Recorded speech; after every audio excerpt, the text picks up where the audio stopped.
और आखिर वही हुआ है जिसका डर था। सऊदी अरब पर बाज़ाब्ता तौर पर यमन के हौसी जो कि ईरान के हिमायत याफ्ता हैं, उन्होंने मिसाइल दाग दी। इस story need to be told. मेरी ख्वाहिश है कि मेरे वतन अजीज के लोग भी करप्शन को छोड़ के अपने पड़ोस की तरक्की को देखने की कोशिश करें। उनके सिर्फ मूवीज ही ना देखें, गाने ना सुने, उनकी खबरें भी सुने, उनकी तरक्की की खबरें भी देखें। हालिया कॉन्फ्लिक्ट में पहली दफा सऊदी अरबिया हिट हुआ है। ड्रोन्स और मिसाइल सऊदी अरबिया की तरफ गए हैं। ये सऊदी सरजमीन नाज़रीन हिट हुई है। अबहा एयरपोर्ट जो है सऊदी अरब में, वहां पे ये हुआ है। और मोदी साहब ने तो अपनी कैंपेन में कहा था, is guaranteed we will be the number 3 soon. 5वें नंबर पे आना भी बड़ी बात है। $600 बिलियन इन फॉरेन रिजर्व। तो हालिया कॉन्फ्लिक्ट में पहली दफा ये बात ध्यान में रखनी है कि सऊदी अरबिया के साथ पाकिस्तान का एक डिफेंस पैक्ट है। वो मुआहदा ये है कि सऊदी अरब पे हमला, पाकिस्तान पे हमला तस्वुर होगा। यही एक, अब गुस्से के दरवाजे बंद करें। गुस्सा और नफरत is not good for you, it's not good for you. ये आपका ब्लड प्रेशर खराब कर रहा है मुसलसल एज ए कौम। और देखिए, गैरिजन स्टेट की वजह से आपका फायदा था उस वक्त भारत के साथ मुसलसल तनाव में रहने का, लेकिन अब दौर आगे चेंज हो चुका है। अब जम्मू वाला दौर नहीं, आपको भी पता है। उनकी पॉलिसियों की वजह से, गलत फैसलों की वजह से अब पाकिस्तान जो है वो घिर गया है खतरात में। सूरत हाल तेजी से तब्दील हो रही है और सूरत हाल इंतहाई परेशान कुन हो रही है। ये आप दुनिया चांद पे जाने के चक्कर में है। ईलान मस्क कहता मैं प्रॉपर्टी उत्ते बनानी, मैं वन वे सफर करना चाहना स्पेस से, ते तुसी अजे खोतियां नाल रहना चाहते हो उस caves they which. Is your choice. और अब ये ईरान की जंग का सऊदीया की तरफ रुख और पाकिस्तान की शमूलियत का मामला क्या होगा? वो चीज जिसको पाकिस्तान पिछले 10 साल से अवॉइड कर रहा था, अब हमारे गले पड़ने वाली है। ठीक है, आपकी मर्जी। पहले भी आप दुनिया में मशहूर इसी चीज के लिए हैं, तो आप ठीक। रीजन ये है, बड़ी खबर ये है कि ईरान अमेरिका जंग, उस जंग में अब सऊदी अरब भी उसमें आ चुका है, शामिल हो गया है। इस एतबार से कि सऊदी अरब एयरपोर्ट पे कल हमले किए गए। ना छलांग लगाएं इसमें, ना खुद को फन्ने खान बनाने की कोशिश करें, ना साबित करने की कोशिश करें आप नहीं है। नाज़रीन, अभी जो पहला झटका सऊदी अरब को लगा है वो है बाबुल मंदुब का मुकम्मल तौर पे रास्ता बंद करना। सऊदी अरब ने जो यमन के सना एयरपोर्ट पे ब्लॉकेड लगाया हुआ है, अब यमनी अंसारुल्लाह कहते हैं कि जब तक ये ब्लॉकेड नहीं हटेगा हम हमले जारी रखेंगे। 15 अगस्त उनका कर लें। 15 अगस्त 1947 से लेकर जब भी हिस्ट्री को अपने हाथों से पेपर पे लिखने की कोशिश करता हूं कि कौन कौन से स्टेप्स हैं जो वो सही लिए उन्होंने, तो उसमें उनके, मैं समझता हूं कि नेहरू जो थे उस टाइम से ही राइट डिसीजन लिए गए। इंडियन इंस्टीट्यूट ऑफ टेक्नोलॉजी के डिसीजन लिए गए। रशिया से लर्न करने की कोशिश की गई, अलायंस अपने करीब बनाए रशिया में, और फिर उन्होंने इंफ्रास्ट्रक्चर को जिस तरीके से बिल्ड किया, फिर जमहूरियत का दामन नहीं छोड़ा उन्होंने। और मैं समझता हूं कि इट्स अ वंडरफुल, रिमार्केबल। और आज जहां पे खड़ा है, दे आर राइजिंग। जिस तरह कल परसों भी उनके फाइनेंस मिनिस्टर की स्टेटमेंट थी कि वो will be becoming $5 trillion economy soon. और मोदी साहब ने तो अपनी कैंपेन में कहा था, is guaranteed we will be the number 3 soon. 5वें नंबर पे आना भी बड़ी बात है। $600 बिलियन इन फॉरेन रिजर्व। तो it's a story need to be told. मेरी ख्वाहिश है कि मेरे वतन अजीज के लोग भी करप्शन को छोड़ के अपने पड़ोस की तरक्की को देखने की कोशिश करें। उनके सिर्फ मूवीज ही ना देखें, गाने ना सुने, उनकी खबरें भी सुने, उनकी तरक्की की खबरें भी देखें। आप यही एक, अब गुस्से के दरवाजे बंद करें। गुस्सा और नफरत is not good for you, it's not good for you. ये आपका ब्लड प्रेशर खराब कर रहा है मुसलसल एज ए कौम। और देखिए, गैरिजन स्टेट की वजह से आपका फायदा था उस वक्त भारत के साथ मुसलसल तनाव में रहने का, लेकिन अब दौर आगे चेंज हो चुका है। अब जम्मू वाला दौर नहीं, आपको भी पता है।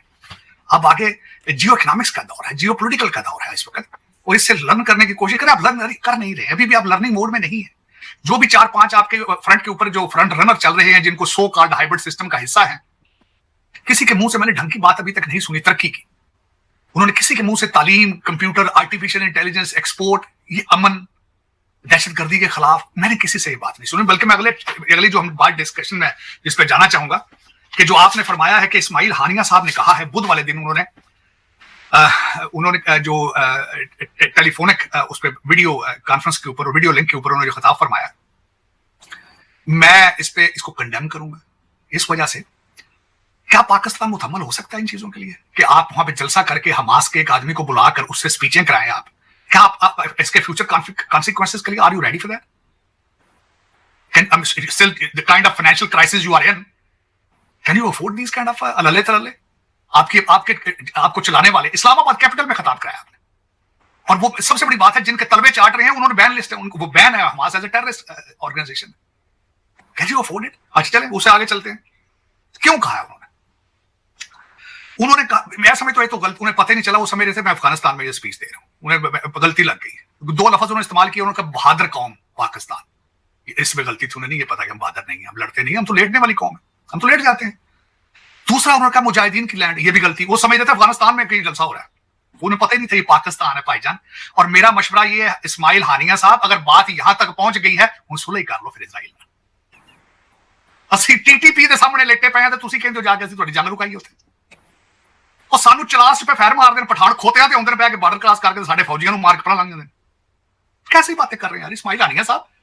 हर यू अब ख्वाब में बातें कर रहे थे, किस तरह की बातें कर रहे कि पाकिस्तान आए तो पाकिस्तान इस जंग का हिस्सा बन जाए, पाकिस्तान रोके उनको। पाकिस्तान से TTP नहीं रुक रही यार, खोते फिर रही है TTP। इमरान खान 50,000 दहशतगर्दों को लेके आए थे ताड़ साहब अफगानिस्तान से। नहीं लेकर आए थे वो, लेकिन खोते फिर देना पे सरकार है ना, को पढ़े लिखे ने नस्वार खाते ने जो जाते गलत काम कर रहे हैं। मैं कहना नहीं चाहता उनके जो प्रैक्टिसेस हैं, खासकर जिस तरीके से बिहेव विद किड्स और जिस तरह खवातीन के हालात करते हैं, जो कपड़े हैं उनके हालात के, स्कूल तो जाते नहीं, आप किस तरह कहते हैं? मैं सही कह रहा हूं कि खोते फिर रहे, और आपके पास कौन सा असला नहीं है? जिस कौम को वो कह रहे हैं कि बहादुर है ये कौम, ये मुजाहिदीन की कौम है, उन्हें पता नहीं है कि हम किसी काबिल नहीं है। वो कहते हैं अमेरिका ने असला छोड़ दिया था वहां पे, वो इस्तेमाल कर, वो इस्तेमाल कर रहे हैं। असलों से कौमें नहीं जीती, असला हमारे पास एटम बम है हजूर चौधरी साहब, सालों से साढ़े को F-16 है, आज तो 50 साल पहले था। उन्हें चलाना कि नहीं यार, उन्होंने बंदूक अकेली तो नहीं लड़ सकती ना, किसने चलाना है? हमारे तो DNA में नहीं है। चीमा साहब हमने किसी इन्वेडर के सामने खड़े हुए हो तो TTP को रोके ना।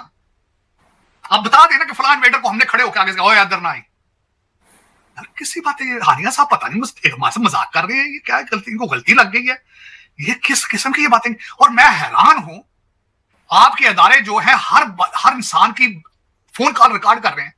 मौलाना फजलुर रहमान साहब दोहा में जाके मिल रहे हैं इस्माइल हानिया साहब से। आपके जमात इस्लामी साहब हैं, वो जमात इस्लामी वाले जो हैं मौलवी साहब, वो भी जाके मिले हैं कतर में। और भाई तुम्हारा कारोबार है, तुम अपनी मार्केटिंग कैंपेन कर रहे हो, मैं समझ रहा हूं, लेकिन स्टेट को नहीं सोचना चाहिए कि इसके साइड इफेक्ट्स क्या होंगे। आप पहले, मैं आपकी स्टेट से क्वेश्चन करना चाहता हूं, आप पहले दुनिया में इस वक्त किस चीज के लिए मशहूर है? आप कुछ चीज एक्सपोर्ट करते रहे माजी में, कर रहे हैं आज दहशतगर्दी के अलावा। तो आज फिर आप एक दहशतगर्द जिसको आधी दुनिया 60-70% और स्पेशली योर रूलर्स, जहां आपके बच्चे पढ़ रहे हैं, जहां आपकी प्रॉपर्टियां हैं, वहां इन मुमालिक में Hamas is a terrorist state. मुसलमान दुनिया में नहीं है, ना ही इंडिया में। तो फिर नहीं देखे ना, आप मुसलमान दुनिया से तो नहीं उधार ले रहे ना, आप तो लेटे हैं सामने IMF के, आप तो लेटते हैं अमेरिका के, आप तो डेविड ब्लूम के सामने लेटते हैं, उनके मुमालिक में ये बैन है ये ऑर्गेनाइजेशन। तो ये सोचिए तो सही कि state, what is the state want to do, what you want to achieve out of it. ताकि चंदा पहले किस चीज में मशहूर है? आपको यूथ को गलत मैसेज जाएगा सर, यूथ को सर, यूथ को तो आप जिहाद के लिए मुसलसल तैयार कर रहे हैं पिछले 76 साल से, और यूथ आपको पता नहीं है कि ये यूथ नहीं है, इनके DNA में जिहाद। आप गलत यूथ को पढ़ा रहे हैं। आप जिस यूथ को कहते हैं कि बेटा आप जिहाद के लिए तैयार हो जाएं, गोलियां खानी है, आपके मुकद्दर में गोलियां हैं, आपने 700 सदी वाला इस्लाम हमने यहां पे इन्फोर्स करना है, वो यूथ जो है ओरिजिनली उनका DNA तो देखें कि इस खित्ते में कौन लोग थे जो मुसलमान हुए बाद में, क्यों अपना टाइम जाया कर रहे हैं, अपना चूरन बेचने की कोशिश कर रहे हैं। मैं मानता हूं आप पैसे बनाते हैं, इससे आपके अपने बच्चे लंदन में हैं, लेकिन आप गलत लोगों को कहते हैं ना, you are preaching to the wrong choir. लेकिन उसमें चले कोई कारोबार है ना, दर हकीकत ये कारोबारी लोग हैं। मौलाना फजलुर रहमान साहब का कारोबार है, मदरसों का कारोबार है उनका, इस्लामिक मदरसों का कारोबार है। वो अपनी मार्केटिंग कैंपेन में दोहा गए। जमात इस्लामी का कारोबार क्या है? वो अपनी मार्केटिंग के लिए वहां गए, ठीक है, वापस आएंगे तस्वीरें लगी, जिहाद जिहाद जिहाद, ठीक है, उनका तो मार्केटिंग कैंपेन। और स्टेट किधर गई है भाई? भाईजान स्टेट है, आपके बच्चे तो लंदन में है, टोरंटो में है, और डॉलर और पाउंडों में चलना है खर्चा, वो किधर से लाओगे फिर? चलो ठीक है, आपकी मर्जी। पहले भी आप दुनिया में मशहूर इसी चीज के लिए हैं, तो आप ठीक है। मैं तो ये कहता हूं हमेशा, I am in favour of, मैं चाहता हूं पाकिस्तान की डायरेक्शन चेंज हो, इमेज सॉफ्ट हो, लोग समझे ये पढ़े लिखे लोग हैं, ये लोग आगे तरक्की करना चाहते हैं। That is what my objective is. आप नहीं वो चाहते तो मैं क्या कर सकता हूं? आप बड़ी मेहनत कर रहे हैं कि लोग आपको वाकई दहशतगर्दी समझे, तो ठीक है, फिर आपकी मर्जी। आप अल्टीमेटली, मैं तो नहीं उसमें कुछ कह सकता, लेकिन गलत हुआ मैं। और इस कैपिटल के अंदर, इस्लामाबाद के अंदर, उन्होंने आपके एक सिंपोजियम में स्पीच फरमाई है हानिया साहब ने, और रिक्वेस्ट की है कि आप, you are the nation of braves and you are mujahideen and you help us to, you ask Israel to stop it। Sir वो एक छोटे से कमेंट कर दूं, वो हमारे फॉरेन मिनिस्टर का भी बयान चल रहा था कि ये जो सीज फायर इजराइल ने किया था वो पाकिस्तान की वजह से किया था। ये कई लोग उसका मजाक उड़ा रहे हैं, कई लोग कह रहे हैं सही है, पता नहीं, लेकिन ये जो लोकल हमारा उर्दू मीडिया उस पर वो काफी चल रहा था। फॉरेन मिनिस्टर साहब को पता होना चाहिए कि 80% कौम से मेरा मतलब पता ही नहीं ऐलान है पाक क्यों पाक, how can you be relevant to anything to begin with? What you offer to the world either give or take, nothing, zero, nada। लेकिन चीमा साहब इसमें मैं बल्कि हमारे फॉरेन मिनिस्टर साहब जिन्होंने ये बात फरमाई है, उन्होंने आज से किसी फॉरेन सॉइल पे खड़े होकर ये भी कह दिया था कि हिंदू रिलीजन पाकिस्तान से शुरू हुआ था, लेकिन सिंध के हिंदुओं की जो हालत आपने कर दी है। कहा था उन्होंने। और जब पाकिस्तान 1947 में बना था तो हिंदुओं की आबादी उस वक्त 21% थी, आज 1% है। फॉरेन सॉइल पे खड़े होते हैं तो कहते हैं जी हिंदू मजहब हम में से निकला था हिंदू मजहब, लेकिन दिल में इतनी नफरतें और उनके साथ इतने जुल्म और जिसकी हद को नहीं। आप यकीन करें, मैं कई दफा खबरें पढ़ता हूं, मैं किसी के साथ वो शेयर भी नहीं करता, तकलीफ होती है सिंध के हिंदुओं की हालत देखकर। इंसान है, सबसे पहले तो बड़ी बात तो ये इंसान है। आप इंसान को जब इंसान नहीं समझते और 21st सेंचुरी में आप फेथ बेस अभी तक हेट्रेड चाहते हैं, तो it seems like you living in a caves. ये आप दुनिया चांद पे जाने के चक्कर में है। ईलान मस्क कहता मैं प्रॉपर्टी उत्ते बनानी, मैं वन वे सफर करना चाहना स्पेस से, तुसी अजे खोतियां नाल रहना चाहते हो उस caves they which, is your choice. मेरे पाकिस्तानियों, इस अपडेट पे बात करना मैं इंतहाई जरूरी समझता हूं, क्योंकि मेरे जैसे चंद लोग बार बार तवज्जो दिलाने की कोशिश कर रहे थे कि जिस आग से आप खेल रहे हैं ना छलांग लगाएं इसमें, ना खुद को फन्ने खान बनाने की कोशिश करें, ना साबित करने की कोशिश करें आप नहीं है। पाकिस्तान एक गरीब मुल्क है और अपनी औकात और हैसियत से बड़ी छलांगे मारने की कोशिश करेगा तो बर्बादी ही आएगी। अब एक ऐसी डेवलपमेंट हो गई है आलमी सतह पे जो पाकिस्तान को झंझोड़ के रख देगी। वजह इसकी वही लोग हैं जो इक्तदार के नशे में चूर हैं और इक्तदार पे काबिज रहना चाहते हैं, लेकिन नुकसान हम सब का होगा। वो चीज जिसको पाकिस्तान पिछले 10 साल से अवॉइड कर रहा था अब हमारे गले पड़ने वाली है।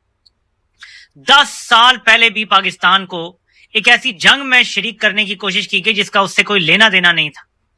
अब मेरे पाकिस्तानियों, दोबारा हमें उसी दोराहे का सामना है कि क्या हम इस जंग में शामिल होंगे या किसी तरीके से हम बच पाएंगे। सूरत हाल क्या है मैं आपके सामने रखता हूं। पहले हम कुछ मनासिर देखते हैं और ये यमन के मिसाइल हैं। यहाँ पे एयरपोर्ट का नजारा देखें।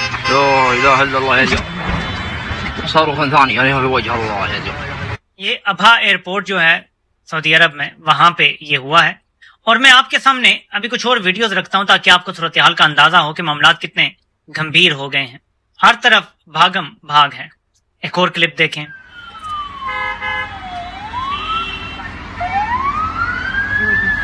ये सायरन बज रहे हैं। ये क्लिप हो सकता है कि एक हद को इसमें पुराना भी हो, क्योंकि बहुत सारी चीजें सोशल मीडिया पे शेयर हो रही हैं और ताज़ा लोग जल्दी जल्दी में ब्रेकिंग न्यूज की दौड़ में आगे निकलने की कोशिश करते हैं। लेकिन ये सूरत हाल है कि सऊदी अरब ने यमन पे हमले किए और वहां से जवाब आया। वो मुआहदा ये है कि सऊदी अरब पे हमला पाकिस्तान पे हमला तस्वुर होगा। और ये बड़ी इंपॉर्टेंट डिस्टिंक्शन है, इसको आपने समझना है कि अगर सऊदी अरब बराह रास्त इस जंग में चला जाता है, और ये कितनी खतरनाक जंग हो सकती है, जरा हम ये खबर देखते हैं। जो यमन के अंसारुल्लाह हैं उन्होंने कहा है कि Saudi Arabia carried out strikes on Sanaa's international airport, prompting them to retaliate with missiles and drones targeting Abha International Airport. They warn airlines to avoid Saudi airspace until the blockade on Sanaz airport is lifted. Thank Iran for supporting humanitarian flights and vow to continue military operations until the blockade end. Saudi Arab ने जो Yemen के सना airport पे blockade लगाया हुआ है, अब यमनी Ansarullah कहते हैं कि जब तक ये ब्लॉकेड नहीं हटेगा हम हमले जारी रखेंगे। ये बहुत बड़ा सीज फायर था जो इनके दरमियान चल रहा था और बड़ी मुद्दत से चल रहा था। कॉन्फ्लिक्ट में पहली दफा सऊदी अरबिया हिट हुआ है। ड्रोन्स और मिसाइल सऊदी अरबिया की तरफ गए हैं। यानी सऊदी सरजमीन नाज़रीन हिट हुई है 2022 के बाद और हालिया तारीख में पहली दफा, हालिया कॉन्फ्लिक्ट में पहली दफा। ये बात ध्यान में रखनी है कि सऊदी अरबिया के साथ पाकिस्तान का एक डिफेंस पैक्ट है, एक दिफाई मुआहदा है। ये सऊदीज हिट होंगे तो इसका मतलब है कि पाकिस्तान हिट होगा। तो सऊदी सरजमीन नाज़रीन हिट हो चुकी है। मिसाइल और ड्रोन्स उस तरफ गए हैं और ये मिसाइल और ड्रोन्स दागे हैं यमन से होती रिबल्स ने। अच्छा, ये जो होतीज हैं इन्हें बैक कर ईरान की प्रॉक्सी है। इन्होंने नाज़रीन मिसाइल मारे, इन्होंने ड्रोन्स मारे हैं। अच्छा, दूसरी तरफ नाज़रीन स्ट्रेट ऑफ हॉर्मुज, आपने हॉर्मुज के बारे में डोनाल्ड जे ट्रंप ऐलान कर गया है कि अगले चंद घंटों में या 24 घंटों के अंदर अंदर हम अपना हॉर्मुज के ऊपर जबरदस्ती कंट्रोल करने वाले हैं। यानी कि जो इस्लामाबाद का मुआहदा था, मेमोरेंडम ऑफ अंडरस्टैंडिंग था, जो इस्लामाबाद एग्रीमेंट था नाज़रीन, वो महसूस ये हो रहा है कि बिल्कुल साइडलाइन कर दिया गया है। और ट्रंप ये ऐलान कर चुका है कि भाई जी हम अपना हॉर्मुज के ऊपर मुकम्मल कंट्रोल बल्कि कब्जा करने जा रहे हैं और हम डिसाइड करेंगे कि अपना हॉर्मुज में से कौन सा जहाज गुजरेगा और कौन सा जहाज नहीं गुजरेगा। ईरान की अगर हिम्मत है, तपड़ है, तो भाई हमें रोक कर देगा। ईरान नाज़रीन जो ऐलान कर रहा है उससे भी ज्यादा खौफनाक है। ईरान ने एक लिस्ट जारी कर दी है और उसके अंदर नाज़रीन 12-13 लोग हैं और ईरान ये कह रहा है कि भाई ये जो लोग हैं ये नहीं बचते, एक किसी भी सूरत नहीं बचते। ये ईरान का ऐलान है। लेकिन सबसे ज्यादा नाज़रीन जो खबर बड़ी बनी हुई है, जिसे पूरी दुनिया देख रही है, रिपोर्ट कर रही है और पूरी दुनिया परेशान है, ये जो सऊदी अरबिया हिट हुआ है और होतीज ने हिट किया है और होतीज अब ये कह रहे हैं कि ना सिर्फ हम सऊदी सरजमीन को हिट करेंगे बल्कि हम बाबुल मंदेब भी बंद करेंगे।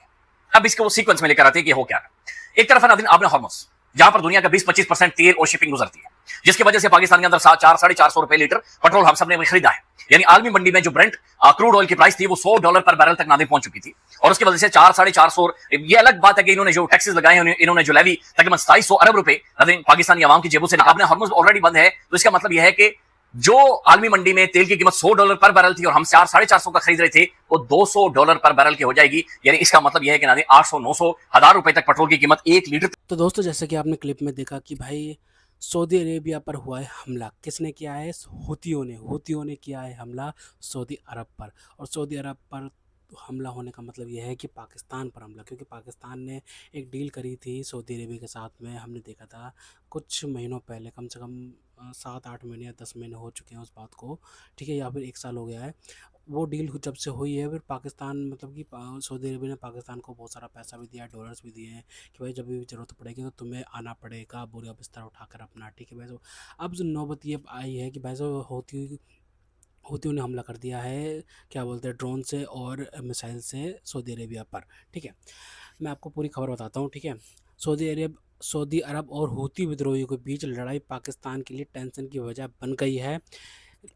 अगर ये लड़ाई बढ़ती है तो पाकिस्तान को सऊदी अरब के साथ अपना कमिटमेंट निभाने के लिए जंग में कूदना पड़ेगा। भाई ये कितनी बड़ी बात है।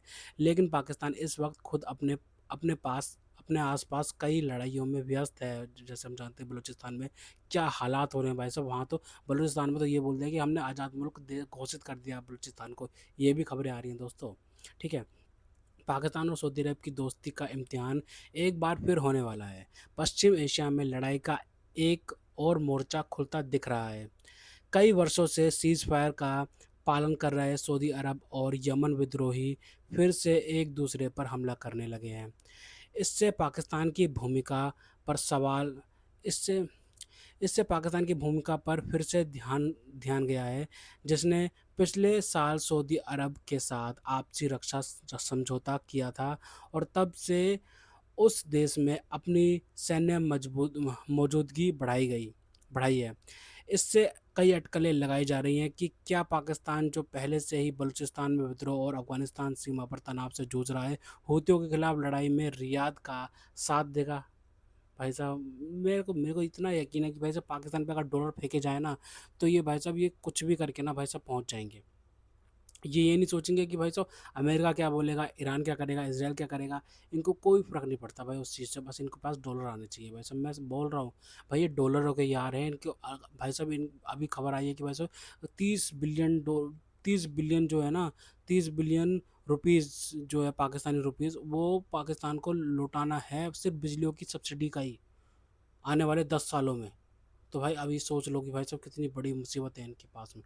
पाकिस्तानी रुपीज़ में, पाकिस्तानी डॉलर्स 30 बिलियन डॉलर जो है ना, पाकिस्तान की जनता को लौटाना आने वाले 10 सालों में। सिर्फ क्या बोलते हैं कर्जों की जो रीपेमेंट है ना, तो उसकी वजह से उनके सब्सिडी लगाई हुई है बिजली पर, उसके ज़रिए लिया जाएगा। तो भाई साहब कितना बड़ा पाकिस्तान की जनता के साथ कितना बड़ा फ्रॉड है। लेकिन भाई पाकिस्तान की जनता भी तो चूरन चाहती है यही चीज़, तो भाई वो चीज़ मिल रही है। सऊदी अरब और पाकिस्तान के बीच हुए समझौते के तहत दोनों देश एक दूसरे पर हुए बाहरी हमले की दिशा में एक दूसरे को सैन्य सहायता देंगे। ऐसे में अब सवाल उठ रहा है कि सऊदी अरब के अबहा एयरपोर्ट पर हुए हमले के बाद पाकिस्तान सऊदी की मदद के लिए आगे आएगा या नहीं। इस सवाल को समझने से पहले ताज़ा विवाद को समझना ज़रूरी है। सऊदी अरब और हूथी विद्रोहियों के बीच ताज़ा संकट की शुरुआत रविवार को हुई, जब ईरान का एक विमान यमन के सना एयरपोर्ट पर उतरा था, ठीक है। सऊदी समर्थित यमनी सरकार का आरोप था कि इस विमान के जरिए हूथियों तक सैन्य उपकरण और वरिष्ठ अधिकारी पहुंचाए जा रहे हैं। इस विमान को लैंड होने से रोकने के लिए सऊदी समर्थित यमन सरकार ने रनवे को ही उड़ा दिया ताकि ईरान का विमान लैंड ना कर सके। रनवे की हालत इतनी ख़राब हो गई कि इस विमान दूसरे एयरपोर्ट पर लैंड करना पड़ा इस विमान को, ठीक है।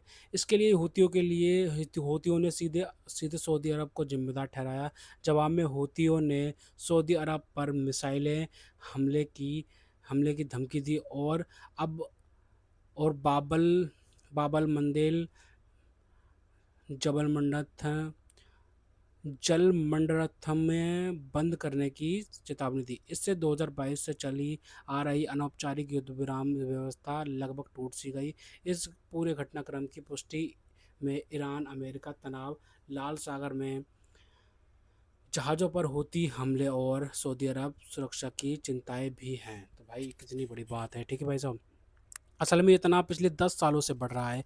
इस महीने की शुरुआत में ईरान का एक विमान खamenei के अंतिम संस्कार के लिए हूती प्रतिनिधिमंडल को ले जाने के लिए सना पहुंचा था। शायद एक दशक में यह पहली बार था कि जब ईरान का कोई विमान सना में उतरा।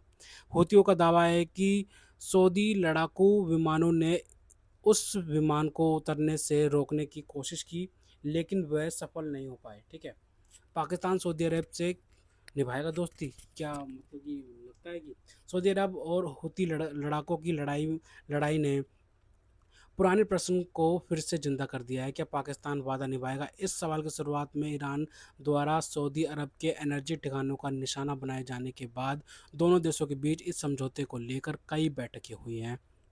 सऊदी की लड़ाई में दखल देने के नाम पर पाकिस्तान के पाँव फूलने लगे हैं। ऐसे मौके पर पाकिस्तान अफगानिस्तान के साथ अपने ही इलाके में संघर्ष शुरू करके खुद को इस युद्ध में घसीटने से बचा लेता है। ठीक है, तो भाई फिर क्या होगा? क्योंकि भाई साहब फिर तो ये वो भी टूट जाएगा ना, मतलब डील टूट जाएगी ना फिर पाकिस्तान और सऊदी अरब के बीच में जो सो कॉल्ड डील हुई थी।